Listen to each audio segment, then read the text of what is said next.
Hello viewer, আসসালামু আলাইকুম। আজকে আমরা বিশ্ববিখ্যাত বিজ্ঞানী স্যার আইজাক নিউটনের একটি চমৎকার যুক্তি নিয়ে কথা বলবো। সঙ্গে আছে আমি প্রভাষক ইফতেখার আহমেদ রতন।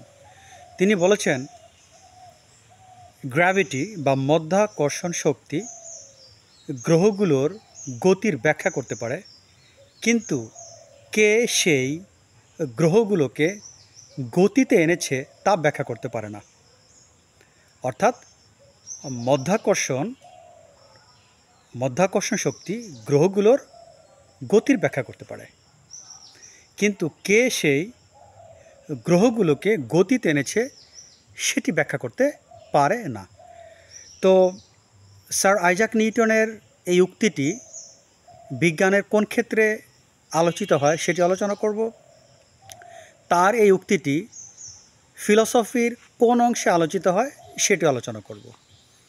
যেহেতু এখানে তিনি গ্র্যাভিটি নিয়ে কথা বলেছেন, মধ্যাকর্ষণ শক্তি নিয়ে কথা বলেছেন, সো এটি ফিজিক্সের মধ্যে পড়ে।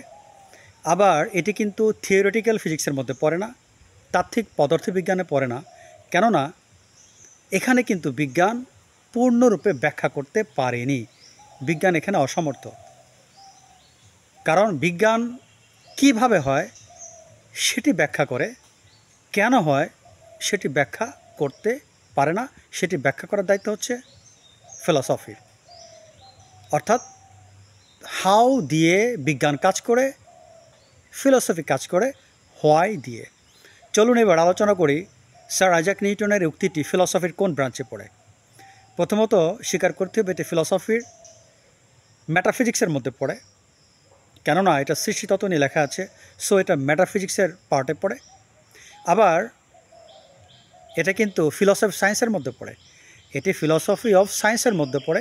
কেননা এক্ষেত্রে বিজ্ঞান কোন পর্যন্ত ব্যাখ্যা করতে সক্ষম আর বাকি অংশ কিভাবে দর্শন ব্যাখ্যা করতে সক্ষম সেটি আলোচনা করে।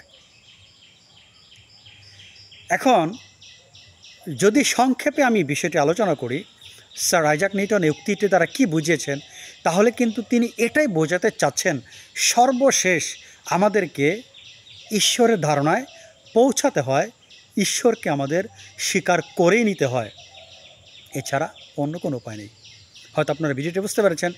স্যার আইজাক নিউটন তার এই মতবাদের দ্বারা তিনি ঈশ্বরের দিকে ইঙ্গিত করেছেন, যেখানে আমাদের সর্বশেষ ধারণা, যেখানে আমাদেরকে তার অস্তিত্বকে মেনে নিতে হয়, কোনো উপায় নেই। ছোট পরিসর আজকের ভিডিও এখানে শেষ করছি।